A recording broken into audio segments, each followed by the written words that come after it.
Welcome to Channel 18 News. I'm Jim Rogers. Paris Junior College officials conducted a public meeting at the Paris Junior College Sulphur Springs campus Monday to discuss and receive input on concealed carry of handguns on campus. The general provisions of the state law passed by the 2015 Texas legislature requires all community colleges to develop a policy allowing for reasonable restrictions on locations where guns may be carried on college campuses. PJC President Dr. Pam Anglin said it was important that the college inform the students of all the provisions of the law which will allow individuals holding a valid concealed handgun license or a new state-designated license to carry certificate to carry their handgun concealed on their person on the campus of Paris Junior College beginning August 1st of this year. A large crowd of students, faculty, and staff attended the meeting, asking questions and providing comments and concerns on such things as carrying a concealed weapon in classrooms or in office spaces on campus. Dr. Anglin told those people who were present that state law allows the exclusion of concealed handguns at UIL-sanctioned competitions and where official governmental meetings or judicial proceedings are being conducted. Polling places and religious worship are also included. Dr. Anglin said that comments regarding the concealed handgun on campus can be made by sending an email to campuscarry@pjc or at parisjc.edu. Those comments obtained from the meetings and emails will be used by the Campus Carry Committee to draft the policies for the campus.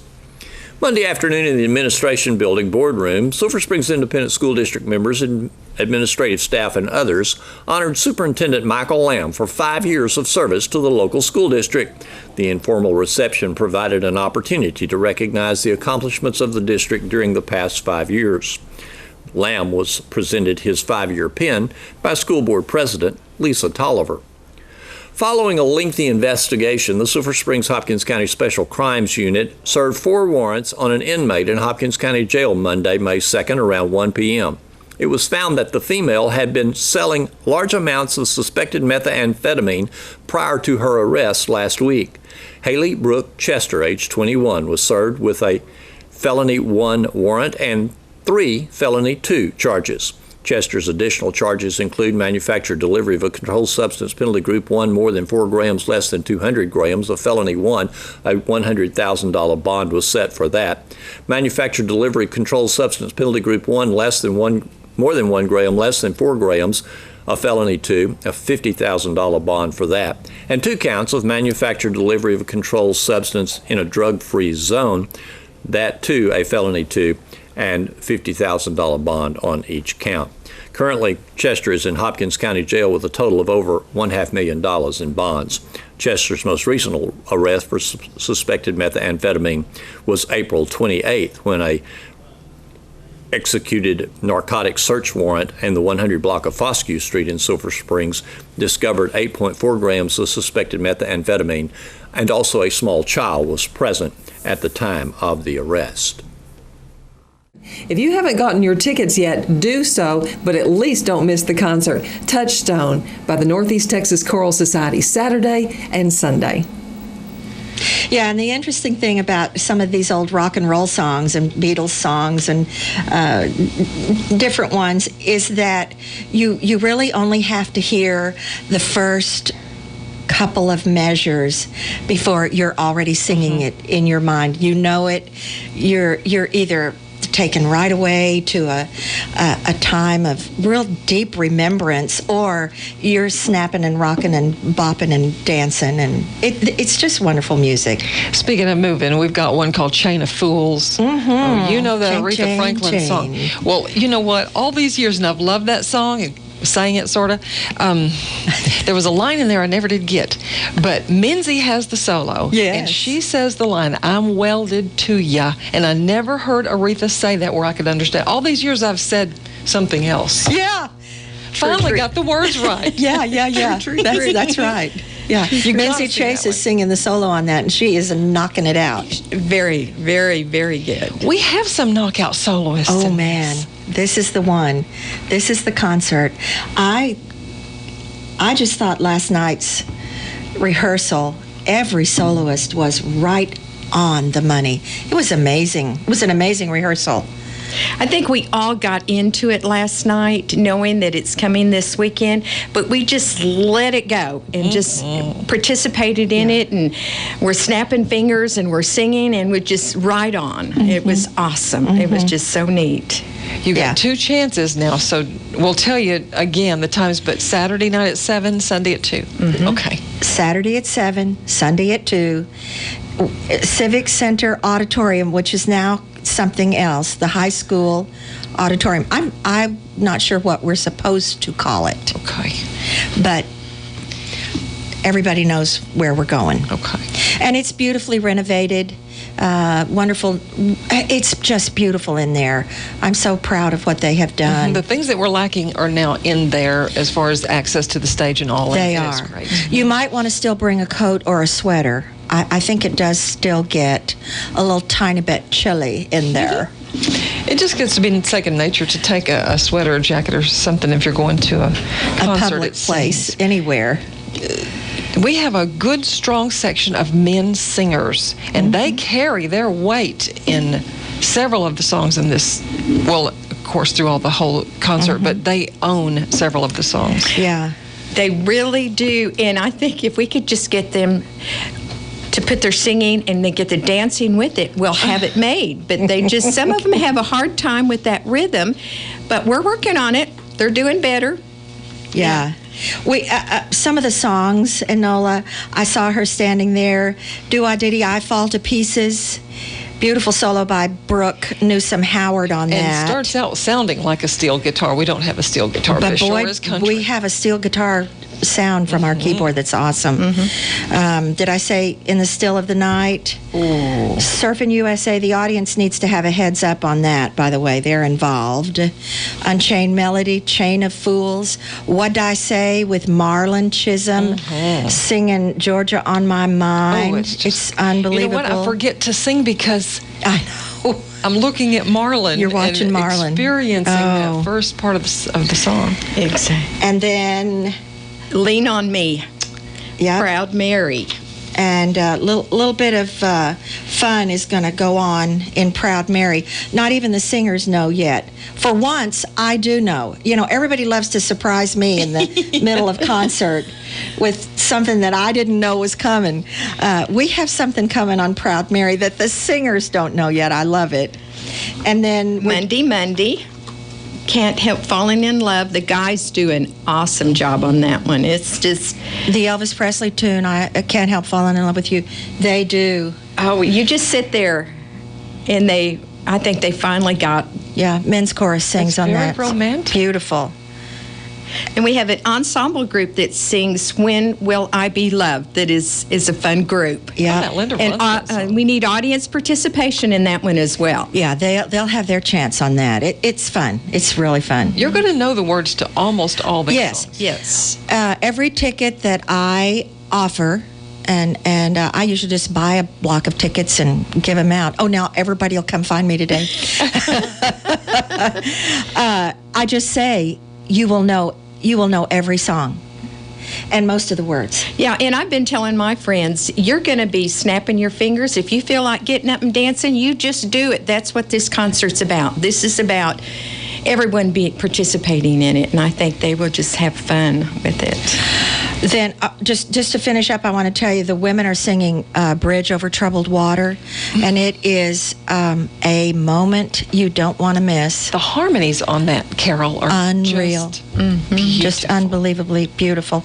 And then Eddie Northcutt is singing the solo on You Raise Me Up, and we have beautiful violin and cello accompanying all of the concert, of course, and our regular accompanists. But Zan and Suzanne are playing with us, and Ben Scarborough is playing, Chuck Jones on bass, Paul Clark on percussion, and of course Ken Hanischek, Denise Stewart, and Deanna Spraggins are on the keys. It's quite wonderful. And then just to briefly mention what we will close our concert with. We Shall Overcome is a very touching song that it closes our concert, but I think it has a very wonderful message to it, and we all are relating with it. Oh, yeah. The words are just so touching. It is very powerful. It's so closely associated with the civil rights movement, We Shall Overcome, but it goes way, way back, way past that. And this setting of it incorporates all of that deep passion and emotion, and it is so beautifully written for choral singing. It's four-part choral harmony. You will just be so moved by it. It will be breathtaking when at the end of it, I can feel the audience just sitting there going, yes, speechless. They will have the message. Yes, we feel that will be the effect on the audience, because it's the effect on us as we sing it. And when we're done, everyone just sort of still stays on the moment, Yeah. I could feel the audience will just not clap. They will sit there in taking everything in from that song. There's always that moment. Yes, there's always that moment in any concert where there is a tick tock before the audience is just released to bring their applause and their appreciation. And Enola, we always say this at every interview, but bring your kids. Come bring them to these kinds of live performances. Everybody thinks, oh, it's a choral concert. A lot of people standing up there singing for a long time. Listen, you will never quite understand what it is to hear soprano, alto, tenor, bass sing with 85, 90, 100 voices in this kind of performance. Bring your kids and let them see this and hear this. Bring yourself. It is an amazing concert. Mm-hmm. Children need to be exposed to this sort of art and this sort of music. Yes, indeedy. They do. Because there are little budding singers inside these kids. Yes. Sometimes families have a child that they really just have an outstanding voice. Maybe no one else in the family sings. Yep. Truly, that's right. Mm-hmm. That's right. And sometimes introducing a young person to this kind of live performance, this kind of singing, is really transformational, and puts an idea in their head. I could do that. I can sing like that. And for our singers out there as well, we're coming up this coming year. This is actually our 20th spring concert performance. But this coming year will be presented together as a concert season. You'll be able to buy one ticket that will get you into both of our concerts, Christmas and next spring. And it's going to be a big deal. And lots of I've lost my train of thought of where we were going with this, but the concert season for next year it's going to be spectacular. 20 songs for 20 years, both Christmas and spring. Well, I heard some titles tossed around last night that people wanted to say, oh, let's bring this one back or this one back. Yes. And those decisions will be made. But there's a lot of joy among the members of Choral Society because, like Carol Ann, we love to sing. We sing at home, we sing in the car, wherever else, and we can't wait till Monday night. Well, and another thing, Enola, I was thinking of this morning, those of us that have been doing this with Carol for these many years have a bond with the people we stand next to, and we're part of a family, and each one of us are concerned and love and care for one another, whether we may not see them, but just that Monday night, that love and bonding is there, and it brings you back every Monday night. It really does. We know that, don't we? We all feel that. Yeah. And that's actually where I was going with that auditions will be held for the coming concert seasons. And don't hold back and don't think, oh, I can't sing with a group like that. Come let me hear you, and we may have a place for you to come sing with us. You don't have to carry the song yourself. I mean, exactly. You are among a group of people doing the same thing. Exactly. And you learn as you do it. Well, and you don't have to read music. There's a lot of people that can't read music, but once you get in there and you hear it, then it comes into your mind, and then you've got it. It's helpful to read music, but it is not necessary. Yeah. Mm-hmm. We have a lot of strong singers, and we can get you in a place where you can learn the music. What I like, Carol Ann, is listening to the things that Carol tells us about, well, you would say vocal, use this word last night, not vocal theory, but working on technique, pedagogy, breathing, how to get the best sound out. Yeah. How to accomplish getting it to the listener's ear the best way. Yes. I love hearing that. Yeah. The part of the process with Choral Society really is developing better and better and better singers, better technique for our singers because we all go out to our churches and our church choirs, and some of us have big musical careers where we go sing. But good singing technique is useful no matter where we go and no matter what we're doing. The concert is called Touchstone. The music that makes your heart remember. And now I know why you themed it that way, because it really does. Mm-hmm. You may remember some of these songs from the 60s, 70s. There may be some old hippies that don't look like hippies anymore, but you just have that. But as soon as we start to sing Monday, yes, you're going to join right in. I remember the mamas and the papas and everybody else that originally did these songs. That Monday is an moment in the concert, isn't it? It is. We very all much just so. Very pretty. Yeah. Here's Don Julian with sports.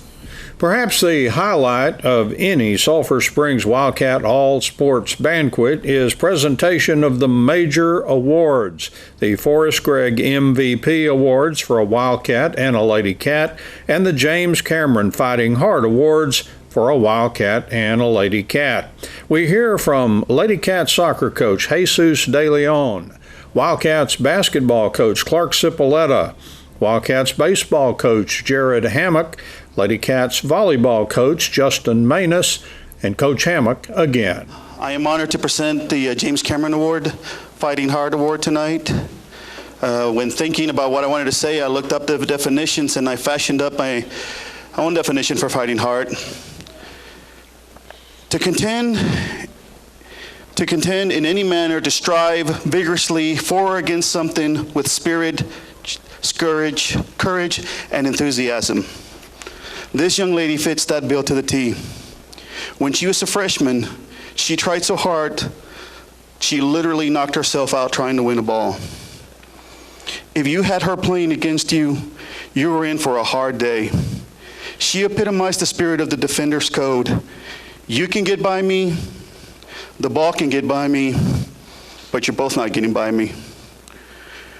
When her team won a corner kick, a smile came up on her face that struck terror into the hearts of the opposing goalkeeper.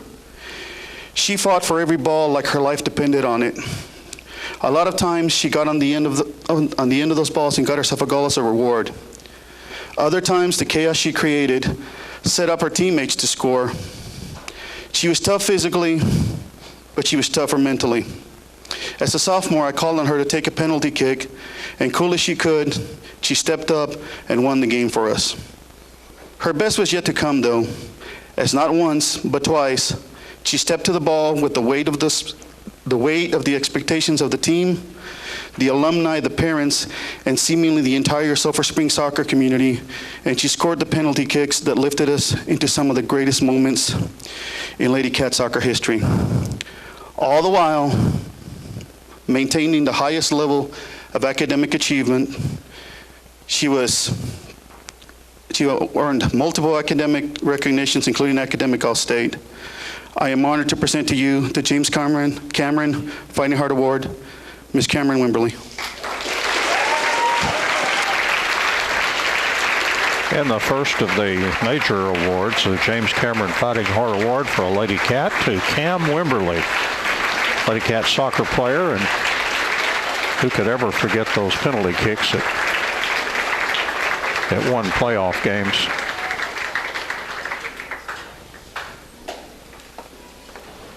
Jesus now shaking her hand, and giving her that, or having pictures made with that beautiful James Cameron Fighting Heart Award trophy. And the next presentation will be made by Clark Cipolletta. When it comes to this award, it's difficult to describe the true definition of what fighting heart actually means. But instead, I would like to give you a few key qualities one must obtain in order to receive it. See, first, one must have fighting heart for leadership. He made his teammates better while leading by example, and that example was playing with class, heart, determination that inspired people to rise up and better themselves, both as a player and as a human being. Secondly, one must obtain Fighting Heart Award for passion. Passion is when you put energy into something more than what is required for you to do. It is more than just enthusiasm or excitement. It's what makes average people great. Thirdly, one must obtain the Fighting Heart Award for perseverance, which is described as the continued effort to do or achieve something despite its difficulties, its failures, or its opposition. This player faced many roadblocks throughout his playing career, from multiple injuries almost every single year he played to almost losing his eye his senior year. But he never quit, he never gave up, he always found a way. And lastly, which I believe which separated him from most people, is his fighting heart for toughness. See, in sports, toughness is a word that gets thrown around a lot of times and often misused. See, in basketball, people think you're tough if you can dunk a basketball and go down the court screaming while beating your chest, or smack talking after you knock down a big shot in somebody's face. That is nothing more than fake toughness, and it has no real value. See, when you look at this kid, he's not very athletic, he's not very tall, not very strong, but yet he's the toughest kid I know. It's all because his fighting heart. See, in basketball, toughness is beating your opponent to the floor when there's a loose ball. Toughness is the ability to sprint the floor every single possession of the game. Toughness is talking and doing the little things right every single second you play. Toughness is taking a charge and blocking out every possession and putting your body on the line. Toughness is never skipping reps when your coach isn't looking. Toughness is playing so hard your coach can never take you out of a game. Toughness is taking responsibility and standing up for your teammates. Toughness is taking criticism and giving criticism back the correct way. Toughness is always showing good body language regardless of your circumstances. Toughness is looking your coach in the eye, whether you like what he's about to say. Toughness is the ability to focus on the next most important thing, regardless of how the game's going. And lastly, toughness is the ability to make everyone around him better, even including me. And that's why this year's Co-Fighting Heart Award goes to Dane Rutherford.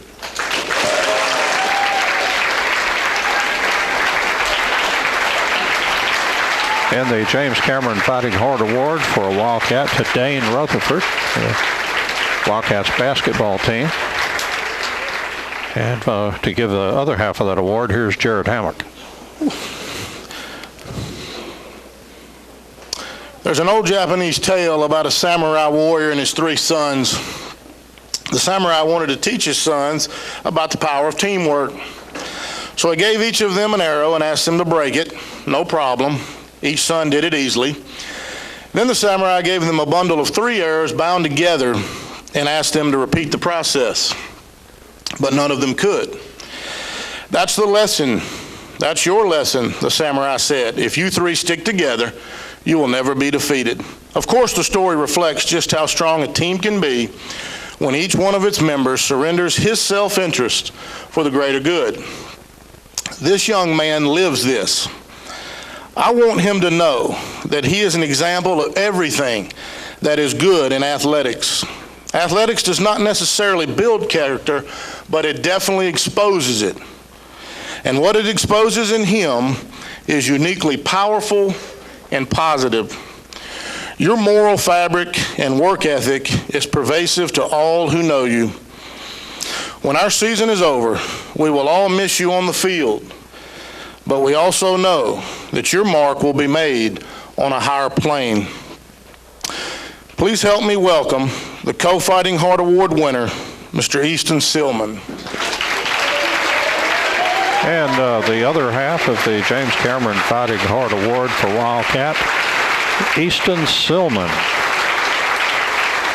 from the Wildcats baseball team, also a football player.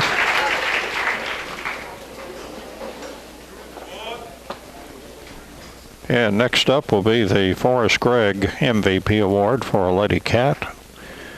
And looks like Coach Justin Maness will be presenting that.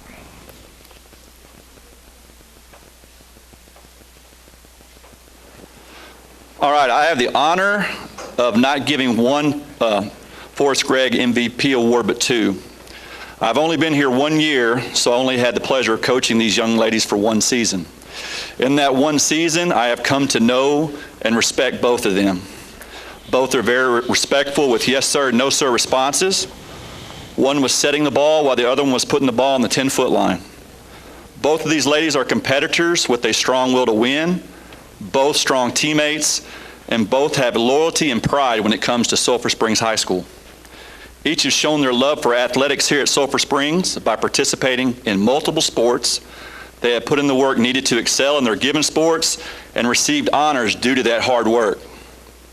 The tears they shed after losses, especially by district loss to Forney in volleyball, showed their competitiveness, their passion to win, their respect for their teammates, respect for their coach, and their respect for their school. Both are strong students and received all district academic honors, which is very important in being a student athlete. Student does come first. They have each been given responsibilities on the floor and have accepted their roles. Whether it be in the trenches, competing, or on the sidelines cheering, they have used those roles to make their teammates better. Unselfishly, they have wanted to see the success of their peers because they know that that success would better the whole. Both have bright futures ahead and are ready to accept the challenges that this world will throw at them. The only thing they could have done better is their singing on the bus.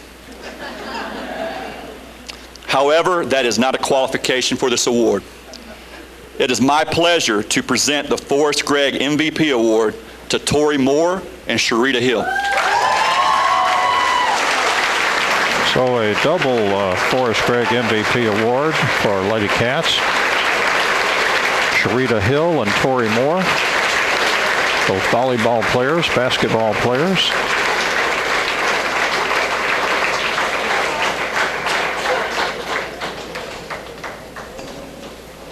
And looks like Jared Hammock is back to do the Forrest Gregg MVP Award for a Wildcat.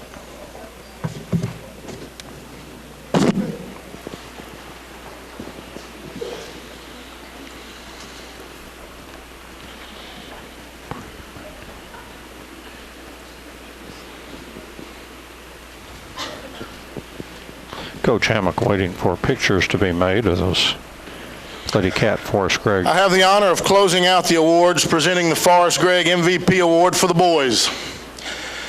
This young man is an exceptional athlete who has starred in basketball, baseball, and track. It is my understanding that soccer might even be his best sport.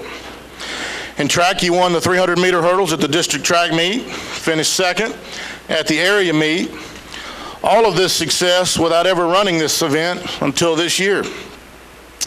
He's been a starter for the basketball team, and in baseball last year was a first-team all-district outfielder. This year he has played some of the best outfield defense I've seen in 20 years of coaching. He is a game changer. It was said of Shoeless Joe Jackson that his glove was a place where triples go to die. A lot of hits died in this young man's glove.